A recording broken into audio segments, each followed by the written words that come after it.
ये पता है क्यों बोल रहे हैं? क्योंकि इनके बच्चे हैं यहाँ पे, ये डर रहे हैं कहीं मैं ना उठा लूँ।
ये भाई देख लो,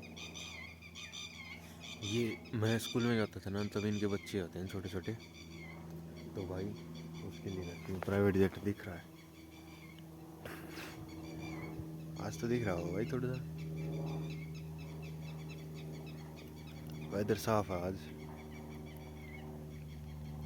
जा रहा हम जुल्फे तो मैं ऐसे कह रहा हूँ, मैं स्कूल में जाता था ना तब की बात है भाई, तो ये सिर के ऊपर कैसे जाते थे, क्योंकि उनके मेरे को पता नहीं था कि इनके बच्चे हैं भाई यहाँ पे। सिर के ऊपर कैसे जाती है, ऐसे खतरनाक लेवल का काम भाई। ये तो भाई टटीरी होती है भाई, ये इनके बच्चे होंगे इस साइड इसलिए बोल रही है, वरना नहीं बोलती है।